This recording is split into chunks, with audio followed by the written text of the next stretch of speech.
అయితే ఈరోజు మనము నేర్చుకునే అంశం ఏంటంటే బయలుపరచబడబోవు మహిమలో పాలివారు. బయలుపరచబడబో మహిమలో పాలివారు అంటాడు. అంటే బయలుపరచబడబో మహిమలో పాలివారు అంటే అర్థం ఏంటి? మనం క్రీస్తుని నమ్ముకున్నాం కదా. ఎందుకు నమ్ముకుంటున్నాము? క్రీస్తుని నమ్ముకుంటున్నాం. ఎందుకు నమ్ముకుంటున్నాం? మనకి కష్టాలు పోతాయి. క్రీస్తు మనకి బాధలు పోతాయి. చాలామంది క్రీస్తుని నమ్ముకుంటున్నారు. నా బిడ్డకి పెళ్ళి అవ్వాలి, క్రీస్తుని నమ్ముకుంటున్నా. లేకపోతే నాకు కొన్ని రకాల సమస్యలు ఉన్నాయి, క్రీస్తుని నమ్ముకుంటున్నా. ఇంకా కొంతమంది ఏజ్ పెరిగే కొద్ది సంఘానికి అంతకుముందు రాకపోయినా వస్తూ ఉంటారు. ఎందుకు వస్తారు చెప్పండి? మీకు వచ్చేదారిలో వాడికి కనపడింది ఏంటది? సమాధులు దొడ్డి. మరి ఈ బొందన దీన్ని తీసేయాలి కదా, బొందలో పెట్టాలి కదా అనేసి ఏజ్ ఎక్కువ వచ్చిన తర్వాత నేను వెళ్ళకపోతే అయ్యగారు బొంద పెట్టడు. కాబట్టి అలాగే పిల్లలు పెద్ద అవుతున్నారు అనుకోండి, సంఘానికి వస్తూ ఉంటారు తల్లిదండ్రులు. ఎందుకు వస్తారు? సంఘానికి వస్తే అక్కడ మ్యాచ్ చేసి కుదురుతాయి అంట. సంఘానికి వస్తే ఏం కుదురుతాయి? సంబంధాలు కుదురుతాయి అనేసి సంఘానికి వస్తూ ఉంటారు.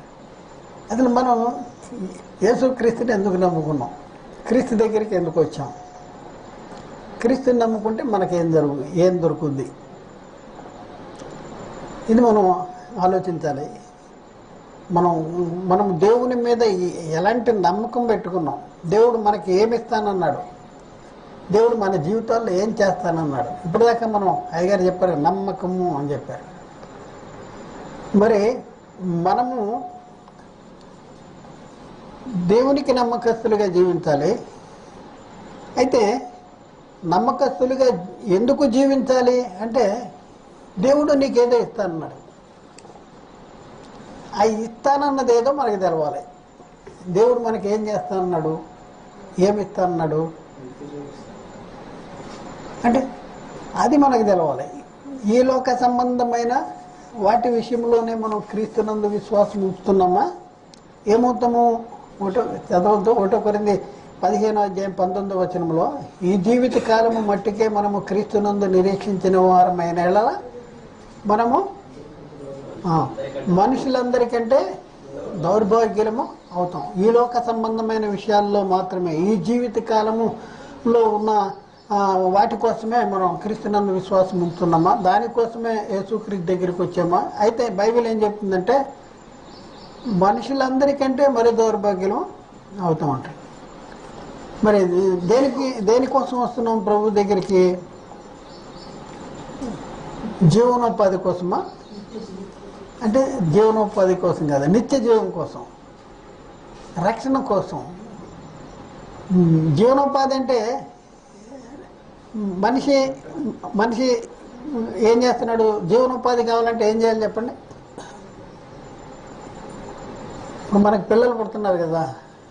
పిల్లలు పుట్టిన పిల్లలకి 1 సంవత్సరం, 2 సంవత్సరాలు, 3 సంవత్సరాలు, 5 సంవత్సరాలు, 7 సంవత్సరాలు, 10 సంవత్సరాలు వాళ్ళని పెంచుతూ ఉంటాం. పెంచుతూ ఉండి వాళ్ళ గురించి ఏమన్నా ఆలోచిస్తాం మనం? లేదా? ఆలోచిస్తాం. 5 సంవత్సరాలు రాగానే ఏం చేస్తాం చెప్పండి? వేస్తారా? స్కూల్లో వేస్తారంట. స్కూల్లో వేసిన తర్వాత ఇంకా పై చదువులకి వెళ్తూ ఉంటారు. ఎందుకు చదివిపిస్తున్నావు నువ్వు? ఎందుకు చదివిపిస్తున్నావు? జీవనోపాధి బతకాలి కదా. వాడి భవిష్యత్తు కోసం వాడు బతకాలని మనం ఏం చేస్తున్నాము? చదివిపిస్తున్నాం. చదివేసిన తర్వాత ఏం జరుగుతుంది? కోటి విద్యలు నేర్చేసుకుంటున్నాడు. దేనికోసం? కూడి కోసం. మరి కూడు దేనికోసం చెప్పండి? కూడి దేనికోసం? కడుపు కోసం. ఇప్పుడు ఆ దాకం చూసి కడుపు ఉంటుంది, ఎప్పుడు తింటా అంటది. ఈ భోజన పదార్థాలు ఎవరి కోసం నువ్వు అంటే అదిగో ఆ కడుపు కోసం అంటున్నాయి. ఈ కడుపు కోసం భోజన పదార్థాలు ఉంటే ఈ కడుపు దేనికోసం ఉందండి? భోజన పదార్థాలు. దేవుడు వాటిని దాన్ని ఏం చేస్తాడంట? పాడు చేస్తాడు. 1 కొరింథీ 6:13 భోజన పదార్థాలు కడుపునకును కడుపు భోజన పదార్థములకు నియమింపబడి ఉన్నవి. దేవుడు దానిని వాటిని నాశనం చేస్తున్నాడు. చూడండి, మన పిల్లలకి ఏం నేర్పుతున్నామండి? బతుకు తెరువు నేర్పుతున్నాం. అంటే జీవనం కోసం, అంటే జీవించటం కోసం నేర్పుతున్నాం. ఈ లోక సంబంధమైన జీవితం కోసమే, ఈ లోకంలో జీవించటానికి కోసమే నేర్పుతున్నామా ఈ విద్యలు, కోటి విద్యలు? లేకపోతే మరి నిత్య జీవనం కోసం మనం మన పిల్లల కోసం ఏమైనా బాధ్యత తీసుకుంటున్నామా? నా బాధ్యత అయిపోయింది అంటున్నాడు. ఏంటంటే చదివిపించాడంట. ఏంటి నీ బాధ్యత అయిపోయిందంటే పెళ్లి చేశాడంట. ఏంటి నీ బాధ్యత అయిపోయిందంటే ఒక ఇల్లు కట్టేశాను అంటున్నాడు. ఒక ఇల్లు కట్టేశాడు పిల్లడి కోసం, చదివిపించేశాడు పిల్లడి కోసం, పెళ్లి చేశాడు పిల్లోడికి. నా బాధ్యత అయిపోయిందంటాడు. అదేనా నీ బాధ్యత? ఒకసారి రాలేదు. ఏంటి బాధ్యత? మన బాధ్యత మన విషయంలో మన బాధ్యత ఏంటి? మన పిల్లల విషయంలో మన బాధ్యత ఏంటి? వాళ్ళకి ఏం కావాలి, మనకేం కావాలి? ఇది మనం ఆలోచించాలి. ఈ లోకంలో ఎంత సంపాదించినా సరే లోకమంతా సంపాదించుకుని ప్రాణం పోగొట్టుకుంటే ఏమి లాభమంటాడు? మన ఆత్మ ఉందే, ఈ ఆత్మ ఈ త్రాసులో ఒక పక్కన వేసి, ఈ లోకాన్నంతా ఒక పక్కన వేస్తే ఏది విలువైంది చెప్పండి? ఆత్మ విలువైంది. లోకమంతా సంపాదించుకున్నా కూడా మన ఆత్మనే కాపాడుకోలేము అంటున్నాడు. అంత విలువైనది ఆత్మ. ఎందుకు విలువైంది? ఇది ఈ లోక సంబంధమైనది కాదు ఈ ఆత్మ. ఇది ప్రకృతి సంబంధమైనది కాదు. ఇది ఎక్కడి నుంచి విడిపోయింది? దేవునిలో దేవుడై ఉండగా దేవుని నుండి విడిపోయిన ఒక భాగమే మనం. ఒకప్పుడు ఎక్కడ ఉండేవాళ్ళం చెప్పండి? ఒకప్పుడు దేవునిలో ఉండేవాళ్ళం. దేవుడి దగ్గర కాదు, దేవుని యొద్ద కాదు, దేవునిలో ఉండేవాళ్ళం. అప్పుడు ఏమనాలి? నిన్ను దేవుడు అనాలి. దేవునిలో దేవుడే ఉండగా కుమారుడైన దేవుడిగా ఈ లోకానికి వచ్చాం మనం. మళ్ళీ ఎక్కడికి వెళ్ళాలి? ఒకప్పుడు మన పౌరస్థితి ఎక్కడ? మరి ఇప్పుడు ఇక్కడ జీవిస్తున్న కాలంలో ఏ పౌరస్థితి సంపాదించుకోవాలి? శరీరానికైతే ఈ లోకంలో పౌరస్థితి ఉంది. పుట్టంగానే ఏం చేస్తున్నాడు? నమోదు చేస్తున్నారు పేరు. మరి ఆత్మకి నమోదు ఎక్కడ జరుగుద్ది? ఎక్కడికి వెళ్ళాలి? ఆత్మకి పేరు నమోదు చేయాలంటే పరలోకంలో జరిగే మన పౌరస్థితి పరలోకంలో ఉంది అని బైబిల్లో ఉంది కదా మన పౌరస్థితి. మరి పరలోకంలో పౌరస్థితి కావాలంటే ఎక్కడ నమోదు చేయాలి మన పేరుని? పరలోకంలో నమోదు చేయాలి. ఇక్కడ పుడితే ఇక్కడ నమోదు చేస్తున్నాడు. మరి పరలోకంలో పేరు నమోదు కావాలంటే, మన పౌరస్థితి పరలోకంలో ఉంది అని నువ్వు చెప్పుకోవాలంటే, నువ్వు ఎప్పుడు మీ పేరు పరలోకంలో నమోదవుద్ది? ఎక్కుద్ది. పరలోకంలో ఎక్కుద్ది. జీవ గ్రంథంలో మీ పేరు ఎప్పుడు ఎక్కుద్ది? ఇక్కడ పుడుతున్నాం, ఇక్కడ మన పేరు వస్తుంది. శారీరకంగా పుడుతున్నాం, శరీరానికి పౌరస్థితి వస్తుంది. మరి ఆత్మకి పౌరస్థితి రావాలంటే ఏ జన్మ జన్మించాలి? ఆత్మ సంబంధమైన జన్మ జన్మించాలి. దాన్ని బైబిల్ ఏమంటుందంటే క్రొత్తగా జన్మించాలి. ఆ క్రొత్తగా జన్మించడం అంటే ఏంటంటే, ఒకడు నీటి మూలంగాను ఆత్మ మూలంగాను జన్మించాలి. అప్పుడే మన పేరు ఎక్కడ ఉంటుంది? పరలోకంలో. అప్పుడు మనం జీవం ఎక్కడ దాచబడి ఉంటుంది? మన జీవం కొలసీ పత్రికలో 3వ అధ్యాయంలో 2-3 వచనాలు చదువుతుందండి. పైన ఉన్న వాటినే కానీ భూ సంబంధమైన వాటి మీద మనసు పెట్టకుడి. ఏలైనగా మీరు మృతి పొందితిరి, మీ జీవము క్రీస్తుతో కూడా దేవుని యందు దాచబడినది. మీ జీవం ఎక్కడుందంట? క్రీస్తుతో కూడా దేవుని యందు దాచబడి ఉంది.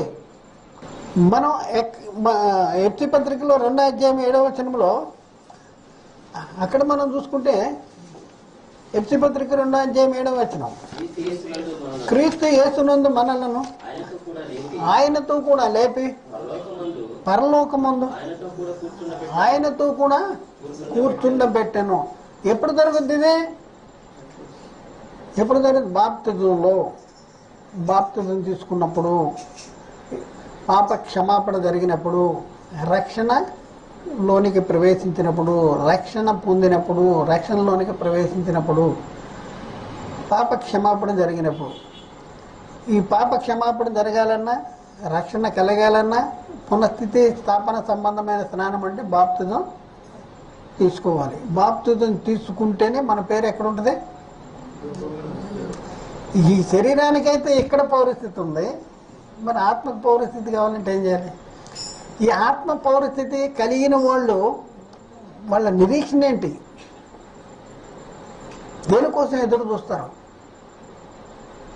ఇది మనకి ఈరోజు మన పాఠం అన్నమాట. ఆత్మకి పౌరస్థితి కలిగిన వాళ్ళు దేనికోసం ఎదురు చూస్తారు?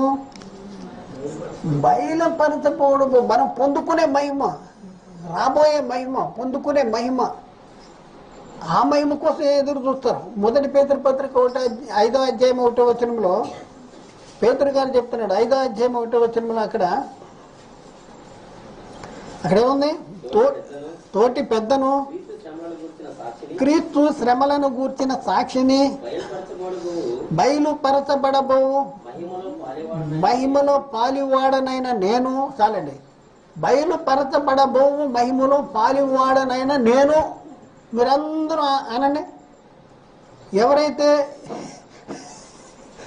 బాప్తిజాలు తీసుకున్నారో వాళ్ళు, అది కూడా కరెక్ట్ బాప్తిజాలు తీసుకుని యేసుక్రీస్తు నామములో బాప్తిజం తీసుకుని ఉన్నవాళ్ళు, అయ్యగారు చెప్పారు కదా, నమ్మకంగా వాళ్ళ పరిశుద్ధతను కాపాడుకుంటూ ప్రభు విషయంలో, ఆయన కనుచూపులో మనం నమ్మకంగా జీవిస్తున్న వాళ్ళు ఏం చెప్పగలరో చెప్పండి? నేను అనండి, నేను బయలుపరచబడబో మహిమలో పాలివాడను, లేక పాలివాడను, పాలి భాగస్తురాలను, నేను పాలి భాగస్తురాలను. ధైర్యం ఉంటుందా మనకి? ఎంత ధైర్యం అండి! బయలుపరచబడబో మహిమలో నేను పాలివాడను అంటున్నాడు. అదే అధ్యాయంలో మనం చూసుకుంటే 4వ వచనంలో ప్రధాన కాపరి ప్రత్యక్షమైనప్పుడు మీరు వాడబారని మహిమా కిరీటం, అది ఒక మనం పొందుకునే ఒక మహిమ అనమాట. వాడబారని మహిమా కిరీటం పొందుకుంటారు ప్రధాన కాపరి ప్రత్యేక. దేనికోసం ఎదురు చూడాలండి? మనం యేసుక్రీస్తులోనికి వచ్చిన తర్వాత మనం దేనికోసం ఎదురు చూడాలి? వాడబారని మహిమ కిరీటం కోసం. శ్రమలు వస్తున్నాయి, కష్టాలు వస్తున్నాయి. పౌలు ఏం చెప్తున్నాడు? మనము పొందబో మహిమ ఎదుట ఇప్పటి కాలపు శ్రమలు ఎన్న తగినవి కాదు. రోమపత్రికలో 8వ అధ్యాయంలో మనము పొందబో మహిమ ఎదుట ఇప్పటి కాలపు శ్రమలు ఎన్న తగి. 8వ అధ్యాయము 18వ వచనం, మన ఎడల ప్రత్యక్షము కాబో మహిమ ఎదుట ఇప్పటి కాలపు శ్రమలు ఎన్న తగి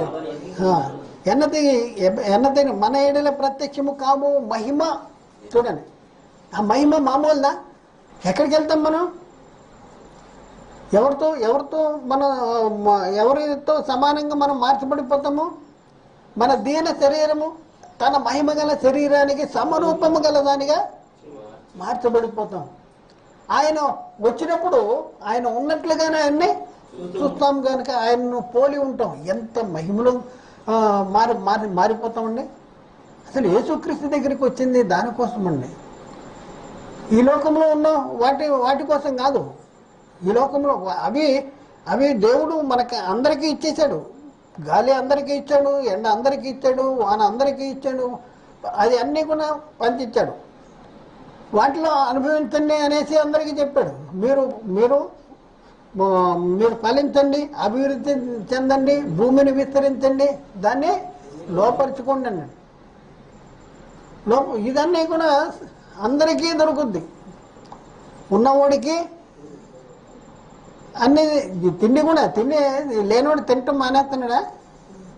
చూడండి, లేనోడు తింటున్నాడు, ఉన్నవాడు తింటున్నాడు. తినే దాంట్లో కొద్దిగా తేడా, అంతేగాని పూర్తిగా తినకుండా అయితే ఉండలేదు కదా, తింటున్నాడు. కాబట్టి ఒకసారి మనం ఆలోచిస్తే వీటి కోసమేనా మనం దేవుడు మనని సృజించింది?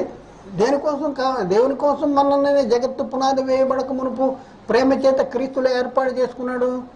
తన సన్నిధిలో ఉండాలని, పరిశుద్ధులుగా ఉండాలని, నిర్దోషులుగా ఉండాలని దేవుడు జగత్తు పునాది వేయబడక మునిపే ఆయన ప్రేమ చేత క్రీస్తులో మనల్ని ఏర్పాటు చేసుకున్నాడు. కాబట్టి ఇప్పుడున్న పరిస్థితుల్లో మనం ఆలోచిస్తే దేనికోసం మనం ప్రభువుని నమ్ముకోవాలి? ఈ దృశ్యమైన వాటి కోసమా? దేవుడు ఏమిస్తానంటున్నాడు? దేవుడు తన ఐశ్వర్యము చొప్పున క్రీస్తు యేసునందలి మహిమను మన ప్రతి అవసరము తీర్చును. దేవుడు తన ఐశ్వర్యము. దేవుని ఐశ్వర్యం ఏంటి చెప్పండి? క్షేమైపోయా, లయమైపోయా, ప్రకృతి సంబంధమైందా? కాదు. ఇక్కడ ఫిలిప్పీ పత్రిక 4వ అధ్యాయం 19వ వచనం, కాగా దేవుడు తన ఐశ్వర్యము చొప్పున క్రీస్తు యేసునందు మహిమలో మీ ప్రతి అవసరమును తీర్చును. ప్రతి అవసరము తీర్చాడు. నీకు ఏ అవసరము అసలు నీకు ఆ తలంపు పుట్టక మునుపు ఆయనకి తెలుసు. చూడండి, చిన్న పిల్లని తల్లి పెంచుతుంది. ఆ పిల్లకి నాకు ఇది కావాలి అని ఆ బిడ్డకి తెలుసా? నాకు ఇది ఇవ్వు అని అడుగుద్దా? నాకు పలానాది కావాలి అని అడుగుద్దా? ఆ బిడ్డ విషయంలో తల్లి ఎంత శ్రద్ధ తీసుకుంటుంది.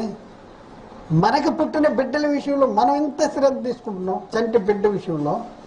మరి దేవుడు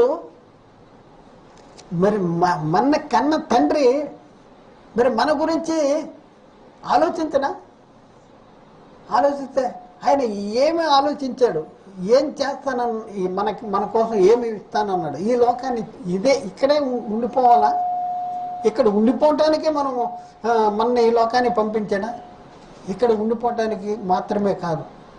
ఈ లోకంలో జీవిస్తూ దేవుని విషయంలో నమ్మకంగా జీవించిన వాళ్ళు, దేవుని చిత్తాన్ని జరిగించిన వాళ్ళు పరలోకానికి తీసుకువెళ్ళటానికి దేవుడు మన ఇక్కడ ఉంచాడు. ఇక్కడే ఉండిపోవటానికి కాదు, ఇదే అనుభవించడానికి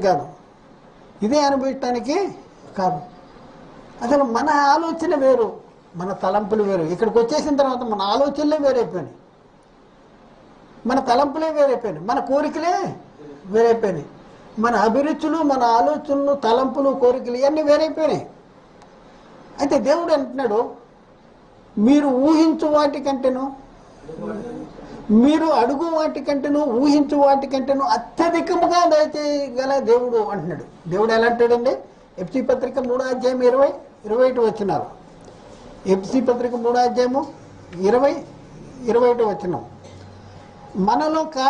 మనలో కార్యసాధకమైన తన శక్తి చొప్పున మనము అడుగు వాటన్నింటికంటేను, ఊహించు వాటన్నింటికంటేను అత్యధికముగా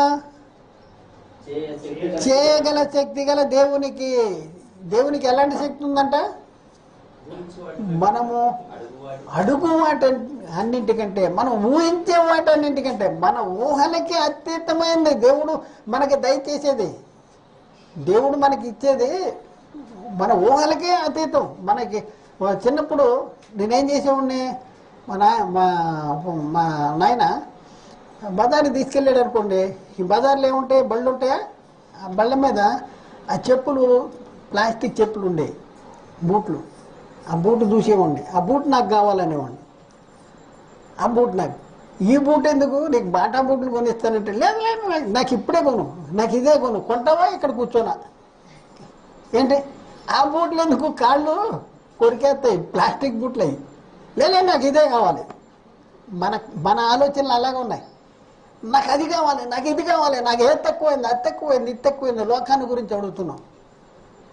దేవుడు ఏమో అడుగుతున్నాడు, అరే నీకు బాటా బూట్లు కొనిస్తాను రా అంటున్నాడు మా నాయన. అలాగే దేవుడే ఉంటాడు, నా కుమారునితో కూడా తన కుమారుని స్వరూపం గలవారుగా చేయాలని, కుమారునితో వారసులు కావాలని, పరలోక మహిమలో మిమ్మల్ని కూర్చోబెట్టాలి. తన సొంత కుమారుని పాప శరీరాకారంతో పంపి ఆయన శరీరం ముందు మన పాపాలని తీసివేసి మనల్ని నీతిమంతులుగా తీర్చి పరలోకానికి వారసులుగా పరలోక పౌరులుగా మన తీర్చిదిద్దాడు. ఇది మనం తెలుసుకోవాలి. మనం ఇది తెలుసుకోవాలి. క్రీస్తు దగ్గరికి వచ్చిన ప్రతి ఒక్కరూ క్రీస్తు ద్వారా నేనేం పొందుకున్నాను, నేను దేనికోసం అది పొందుకున్నానని తెలిసి దానికోసం ఎదురు చూస్తారు. నాకు ఇది ఉందంటేనే కదా ఎదురు చూసేది. అది తెలవకూడదు మీకు. ఎవరు ఉద్దేశం చెప్పండి? సాతాను బొమ్మ తిరగేశాడు. ఏం కావాలి? లోకం కావాలా? దేవుడు అంటున్నాడు పరలోకం అంటున్నాడు, సాతాను అంటుంది లోకం. యేసుక్రీస్తు ద్వారా ఏం దొరుకుద్ది అంటే లోకము. మీకేం కావాలో అడగండి. దేవుడు అంటున్నాడు పరలోకం అంటాడు. ఏది కావాలి చెప్పండి? దేవుడు ఇచ్చే కంటికి కనిపించేయా, చెవికి వినపడేయా? మనుషులు దేవుడు తన ఐశ్వర్యం చొప్పునాడు. పరలోకం కనపడుతుందా? ఇప్పుడు విశ్వాసం ద్వారా చూడాలి, విశ్వాసం ద్వారా తెలుసుకోవాలి. మరి మన దేవుడు ఇక్కడ మనం చూస్తే దేవుడు మన కోసం ఏమి సిద్ధపరిచాడో 2:9 1 కొరింథీ పత్రిక ఇందును గూర్చి దేవుడు తను ప్రేమించు వారి కొరకు ఏమి సిద్ధపరిచను. ఏంటండి? దేవుడు తను ప్రేమించు వారి కోసం ఏమి సిద్ధపరిచను. అవి కంటికి కనపడలేదు, చెవికి వినపడలేదు, మనిషి హృదయమునకు గోచరము కాలేదు. మనకైతే దేవుడు తన ఆత్మ మూలముగా బయలుపరిచి ఉన్నాడు. లోకస్తులకి తెలియదు, కానీ ప్రభువు దగ్గరికి వచ్చి క్రీస్తు రక్తంలో కడగబడి ఆత్మ మూలంగా జన్మించిన మనకి అర్థమవుద్ది. మనకైతే దేవుడు తన ఆత్మ మూలంగా బయలుపరిచాడు. ఏంటి బయలుపరిచాడు? ఏంటి ఏంటి అంటే అసలు మన కోసం సిద్ధపరిచిన మహిమ, మనకి ఇస్తానన్న మహిమ ఎక్కడుంటుంది? అదే శ్రేష్టమైన ప్రతివి ఎక్కడుందండి? సంపూర్ణమైన ప్రతి వరం ఎక్కడుంది? ఈ లోక సంబంధమైందా, పరలోక సంబంధమైందా? శ్రేష్టమైన యాకోబు పత్రిక 1:17 శ్రేష్టమైన ప్రతి ఈవియు సంపూర్ణమైన ప్రతి వరమును పర సంబంధమైనదే జ్యోతిర్మయుడుగు తండ్రి యొద్ద నుండి వచ్చును. శ్రేష్టమైన ప్రతి ఈవి సంపూర్ణమైన ప్రతి వరము పర సంబంధమైనది, ఈ లోక సంబంధమైనది కాదు. ఈ లోక సంబంధమైనది కాదు, పర సంబంధమైనది. ఎక్కడి నుంచి వస్తుంది? జ్యోతిర్మయుడుగు తండ్రి యొద్ద నుండి వచ్చును. అది మనకి ఏం కావాలండి? దేనికోసం ఎదురు చూస్తున్నాము? ఏం పొందుకుంటాం? యేసుక్రీస్తు మన ప్రధాన కాపరి ప్రత్యక్షమైనప్పుడు ఏం పొందుకుంటాం అన్నాడు? వాడబారిన మహిమ కిరీటము పొందుకుంటాం. అయితే ఈ లోకంలో కొన్ని శ్రమలు, కష్టాలు, శోధనలు, బలహీనతలు, అపజయాలు ఇవన్నీ ఉంటే ఉండవు. ఈ లోక సంబంధంగా ఏ శ్రమ నీకు రాదని చెప్తున్నాడా? శ్రమలలో నిన్ను సంపూర్ణుడిగా చేస్తా, శ్రమలలో నిన్ను పరిపూర్ణుడిగా చేస్తాను అని. ఎందుకు శ్రమలు ఎందుకు మనకి? కొంచెం కాలము ఎందుకు శ్రమలు? 1 పేతురు 1:7 నశించిపోవు సువర్ణము అగ్ని పరీక్ష వలన శుద్ధపరచబడుతుంది. మనం శుద్ధపరచబడాలి. దేంట్లో? అగ్ని వంటి మహాశ్రమల్లో మనం శుద్ధపరచబడాలి. కొంచెం కాలం ఉంటాయి, కొంచెం కాలం. నిత్య మహిమ అనేది ఎంతకాలము? యుగాలు నిత్య మహిమ. ఇక్కడ అన్నాడు నశించిపోవు సువర్ణము అగ్ని పరీక్ష వలన శుద్ధపరచబడుతున్నది కదా, దానికంటే అమూల్యమైన మీ విశ్వాసము ఈ శోధనల చేత పరీక్షకు నిలిచినదే. యేసుక్రీస్తు ప్రత్యక్షమైనప్పుడు మీకు మెప్పును మహిమయు ఘనతయు కలుగుటకు కారణము అగునంటాడు. యేసుక్రీస్తు ప్రత్యక్షమైనప్పుడు ఏం జరుగుద్ది? ఈ శ్రమలు ఎంతకాలం ఉంటుంది? మనకి శ్రమలు ఎంతకాలం బతుకుతాం? ఆత్మ ఎంతకాలం ఉంటుంది చెప్పండి? ఆత్మ ఎవరి నుంచి విడిపోయింది? దేవుడి నుంచి విడిపోయింది. దేవుడికి ముగింపుందా? ఆయన ముగింపుందా? ఆయన నిత్య జీవి, ఎప్పుడు ఉండేవాడు.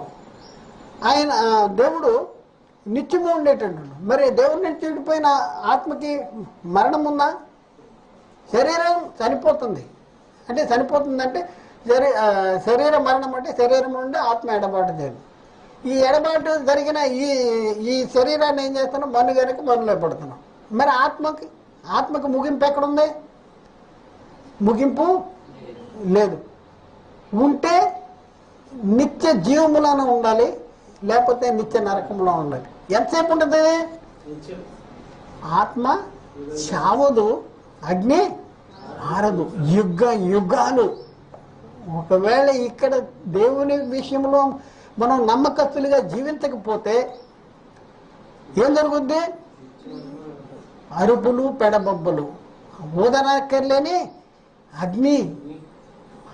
అక్కడ ధనవంతుడు అంటున్నాడు, తండ్రివైన అబ్రహామా, నేనే అగ్ని జ్వాలలో యాతన పడుతున్నాను, నా యందు కనికరపడే ఆ లాజరు ఉన్నాడా, వేలు కొనని నీటిలో ముంచి నా దగ్గరికి పంపించంటే అక్కడి వారు ఇక్కడికి, ఇక్కడి వారు అక్కడికి దాటిపోజాలకుండినట్లు మీకును మాకును మధ్య మహాగాధము ఉంచబడి ఉన్నది.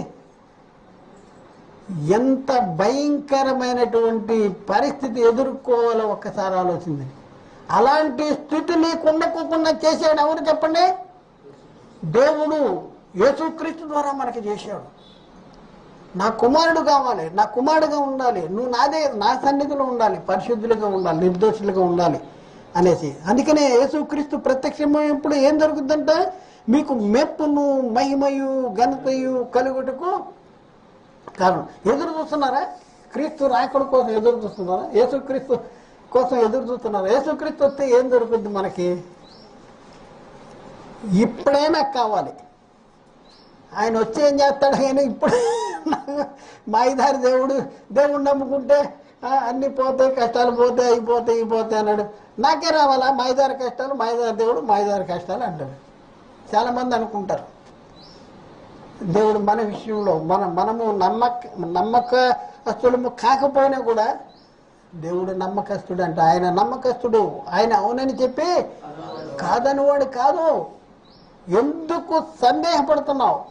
ఎందుకు బైబిల్లో రాయబడినటువంటి పరిశుద్ధాత్మ బోధన ఎందుకు గ్రహించలేకపోతున్నావు? ఎందుకు నమ్మలేకపోతున్నావు? ఎందుకు అనుసరించలేకపోతున్నావు? ఒకసారి ఆలోచించండి. మీరు నా సన్నిధిలో ఉండాలి, మీకు మెప్పు, ఘనత, మహిమ మీకు ఇవ్వడానికి ఇది నా కుమారుని పంపిస్తా అంటాడు. మరి అది మనకి కావాలా వద్దా? అక్కడ ఎంతకాలం మనం అనిపిస్తాం? నరకంలో అయినా నిత్యము ఆత్మ ఆరదు, ఆత్మ చావదు, అగ్ని ఆరదు. మరి పరలోకంలో నిత్య మహిమకు మనల్ని పిలిచిన సర్వ కృపానిధియగు దేవుడు కొంచెము కాలము శ్రమ, నిత్య మహిమకు. చూద్దామా 1 పేతురు 5:10. ఏ మహిమకు మీరు పిలువబడ్డారో? క్రైస్తవులుగా ఉన్నటువంటి మనము ఏ మహిమకు పిలువబడ్డాం? తన నిత్య మహిమకు క్రీస్తునందు మిమ్మల్ని పిలిచిన సర్వ కృపానిధియగు దేవుడు కొంచెము కాలము మీరు శ్రమ పడిన పిమ్మట తానే మిమ్మను పరిపూర్ణులనుగా చేసి స్థిరపరిచి బలపరచును. పరిపూర్ణులుగా చేసి స్థిరపరిచి బలపరచును. కొంచెము కాలము శ్రమ. ఎంతకాలం అండి? కొంచెము కాలము శ్రమ. ఏ మహిమకు మిమ్మల్ని పిలుస్తున్నాడు? తన నిత్య మహిమకు క్రీస్తునందు మిమ్మల్ని పిలిచిన సర్వ కృపానిధియగు దేవుడు. నిత్య మహిమకు ఏం కావాలి చెప్పండి? ఏం కావాలి? ఈ లోకంలో మరి అల్పకాల పాప భోగములు అనుభవించటానికి మనం క్రీస్తు దగ్గరికి వస్తున్నామా? ఈ లోక సంబంధమైన వాటి కోసమే క్రీస్తునందు విశ్వాసం ఉంచామా? లేకపోతే నిత్య మహిమకు వాడబారిని మహిమా కిరీటం పొందటానికి యేసుక్రీస్తు వచ్చినప్పుడు ఏం జరుగుద్ది? వాడబారిని మహిమా కిరీటం దొరుకుద్ది. తన నిత్య మహిమకు ఇక్కడ ఏమన్నాడు? ప్రధాన కాపరి ప్రత్యక్షమైనప్పుడు వాడబారిని మహిమా కిరీటం అన్నాడు. తన నిత్యమేముకు క్రీస్తునందు మిమ్మల్ని పిలిచిన సర్వ కుర్బాని దిగు దేవుడు కొంచెము కాలము మీరు శ్రమపడిన పిమ్మట తానే మిమ్మల్ని సంపూర్ణంగా చేయును. కాబట్టి దేనికోసం ఎదురు చూడాలి? అసలు మనకి పలానాది అక్కడ ఉంది అని క్రైస్తవులకి తెలుసా? బయట వాళ్ళకి కాదు, క్రైస్తవులకే తెలుసా? ఇది మనం ప్రశ్న చేసుకోవాలి. నేను ఎవరిని నిందించట్లా, దూషించట్లా, మీ ఎవరికి తెలవదు అని అంటలా. మీరు తెలుసుకోవాలని చెప్తున్నా. తెలుసుకోవలసిన అవసరం. బస్ ఎక్కామండి, ఈ బస్సు ఎక్కడికి వెళ్ళొద్ది అని తెలవకుండా ఏదో బస్సు ఎక్కుతావా? బస్సు ఎక్కడ దింపుద్ది అది కూడా తెలుసా? తెలవదా? ఏం తెలవకుండా బస్ స్టాండ్లోకి వెళ్ళి బస్సు ఎక్కేస్తావా? చెప్పండి. మనము ఆత్మీయ ప్రయాణంలో ఉన్నాం. మనం పరదేశులము, యాత్రికులుగా ఉన్నాం. మన మజిలీ ఎక్కడికి వెళ్ళాలి? ఎక్కడ మన ప్రయాణం ముగింపు అక్కడికి వెళ్ళిన తర్వాత మనం ఏం పొందుకుంటాం? ఇది మనం తెలుసుకోవాలి. కాబట్టి ఇక్కడ పేతురు చెప్తున్నాడు, బయలుపరచబడబోవు మహిమలో పాలివాడనైనా నేను అంటాడు. బయలుపరచబడుతుంది ఆ మహిమ. భవిష్యత్తులో ఆ మహిమలో నేను కూడా పాలివాడను. మరి మనం పాలివారమా? నేను పాలివాడినే అని మనలో ప్రతి ఒక్కరు చెప్పగలమా? అది చెప్పాలి. అలాంటి నమ్మకమైన జీవితాన్ని జీవించాలి. ఎలాంటి జీవితాన్ని జీవించాలి? అలాంటి నమ్మకమైన జీవితాన్ని జీవించాలి. మొదటి పేతురు 1 ముగిస్తాను. మొదటి పేతురు 1 అధ్యాయం 13వ వచనంలో, మొదటి పేతురు 1 అధ్యాయము 13వ వచనంలో, కాబట్టి మీ మనస్సును ఏంటండి? మనస్సు అని నడుము. మనం ఏదైనా పని చేయాలన్నప్పుడు మనం ఈ పని చేయాలి అంటే మనం ఏం చేయాలి? ముందు మనస్సుని స్థిరపరచుకోవాలి. స్థిరపరచు.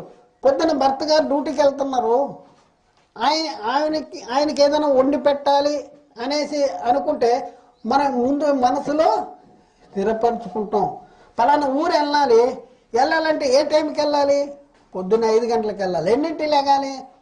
మనసులో స్థిరపరచుకుంటాం. మీ మనస్సునే నడుము కట్టుకుని నిబ్బరమైన బుద్ధి గలవారై యేసుక్రీస్తు ప్రత్యక్షమైనప్పుడు మీకు తేబడు కృప విషయమైన ఇది కావాలి. ఇక్కడ ఏంటంటే యేసుక్రీస్తు ప్రత్యక్షమైనప్పుడు మీకు తేబడు కృప విషయమైన సంపూర్ణ నిరీక్షణ. తండ్రి డ్యూటీకి వెళ్తాడు. డ్యూటీకి వెళ్ళినప్పుడు ఇంటికి తిరిగి వచ్చినప్పుడు కొడుకు తండ్రి కోసం ఎదురు చూస్తాడు. ఏంటంటే మా తండ్రి వచ్చేటప్పుడు ఏదో తింటానే చేస్తాడు. లడ్డూలో అదో, ఈ కాయలో ఏదో ఎదురు చూస్తూ ఉంటాడు. అవునంటారు కదంట, ఎదురు చూస్తూ ఉంటారు.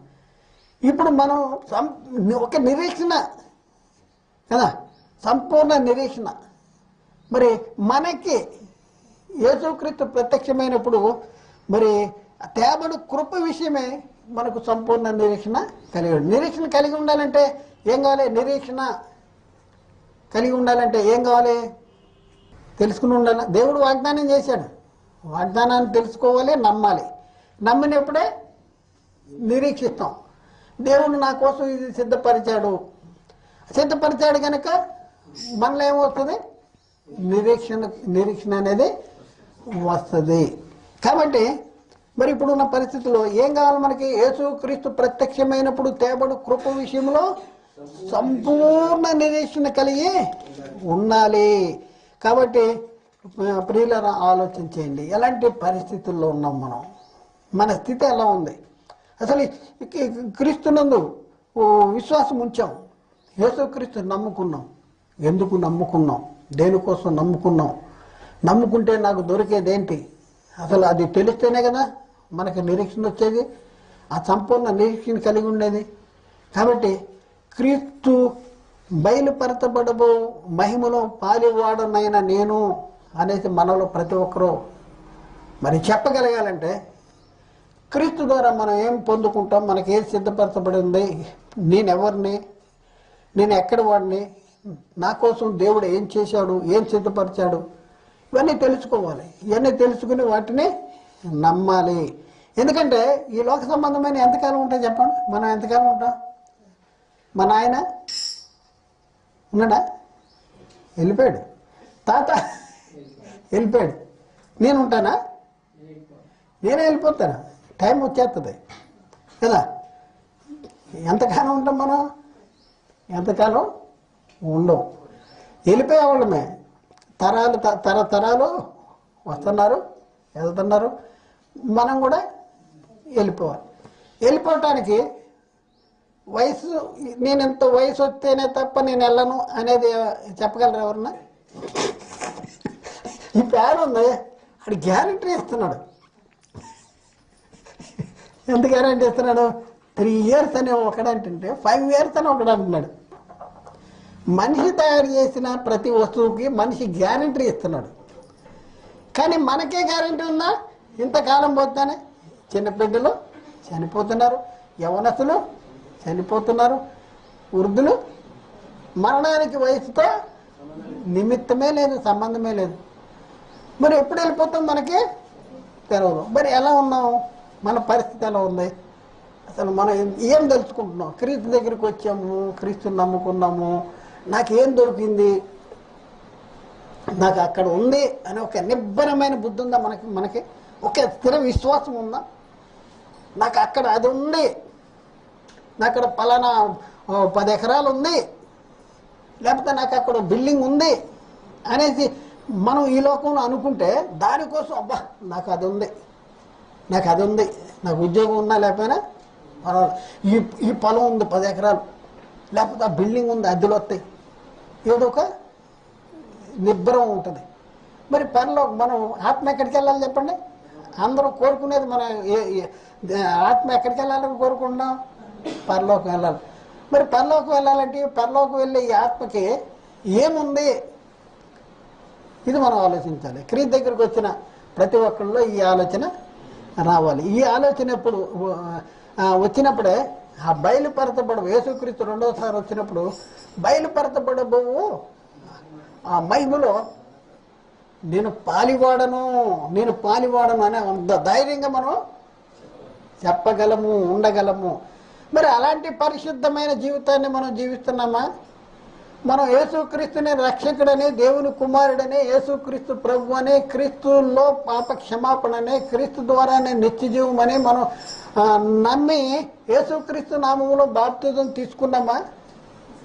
అలా తీసుకున్న వాళ్ళు ఈ వాక్యములో దినదినము అయ్యగారు చెప్తున్నాడు, కృప నుండి అధిక కృపలోనికి, మహిమ నుండి అధిక మహిమలోనికి, పరిశుద్ధత నుండి అధిక పరిశుద్ధతలోనికి దినదినము మన ఆత్మీయ జీవితంలో మరి ఎదుగుతూ ఉన్నప్పుడు, ప్రభువుకు ఆత్మ ద్వారా ఆపోలిగ్గానే మార్చబడుతున్నప్పుడు మనము మనకి